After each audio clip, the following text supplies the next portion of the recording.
It's a valid question. Having said that, this is the type of film that really you want the audience to come in to watch it because of the film that it is, rather than the people who are talking about it. Because you need to be prepared to come in for a certain type of experience. So tomorrow, if you have a star simply telling you to watch the film, if you have a star having watched the film saying, I really loved it and I want my audiences also to watch it, that's great.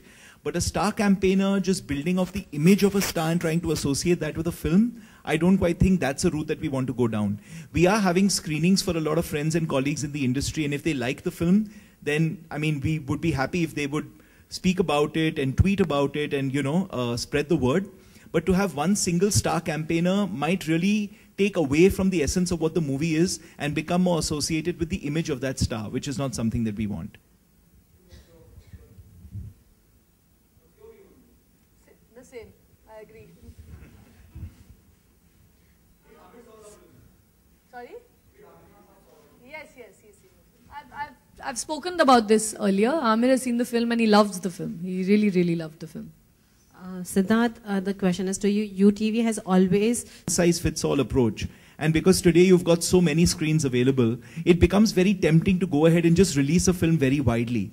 But that can actually work to the detriment of films of this kind. These films are films that need to be nurtured, need to be grown, and you need to really be able to reach out and go to those audiences who really want to watch your film and are specifically telling you that this is a film that they want to watch, rather than going as wide as we have been going in the past and then having lower capacities. And what happens then is that the film tends to be tagged, because then the occupancies tend to be very low. You still have the same number of people watching it as if you'd have released it very small. But then you've got low occupancies, the film is given a certain tag, and then it can never recover from that. So a film like this really needs the love and care and nurturing that we hope to be able to achieve with this sort of a release. Was it language or the sensibility, a sort of barrier that came across when you actually restricted your release to 5 cities for starters? Firstly, I want to clarify that it's 5 cities only for starters. These are the 5 cities where we're definitely going to be releasing the film. But before the release, if any of those cities that we've put down here actually come to that 100% benchmark, and we're not going into the number they need to achieve for that 100%, it's much more about, we know what numbers we need in each city to be able to justify a release there. And they're not staggering numbers. We're trying to keep it as basic as possible so that even if there are a few hundred people in a city who want to watch the film, then they will get the opportunity to do so. But I think this really helps us be able to reach out to those audiences in each city who want to really watch the film and are telling us that they want to watch it.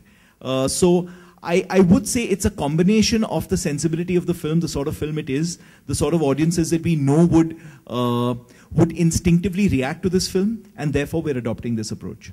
So, there is some sort of monetary gain also that you guys would be looking out for. So when you are trying to route the promotions through online domain, did it ever occur to you that you could also simultaneously release the film online on a paper download model or something like that?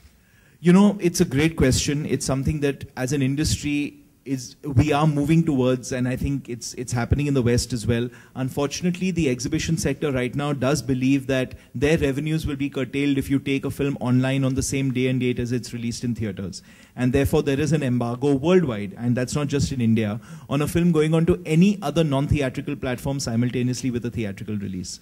Having said that, I think most of us in the industry believe that audiences are different. It's not like just because it's available to watch online, someone's not going to go to the cinema if that's what they wanted to do anyway.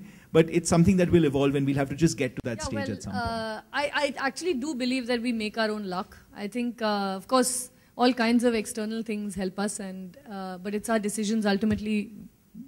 Each of us is faced with a set of decisions that we make. And I'm hoping I've made a good decision by backing. In fact, I'm quite sure I've made a good decision in backing this film. Amir has always been supportive. Siddharth and UTV have been incredibly supportive and very much part of the team. And this film is a result of this collaboration between Anand, myself, and UTV. So I'm hoping luck will also help us, and so will our good decisions.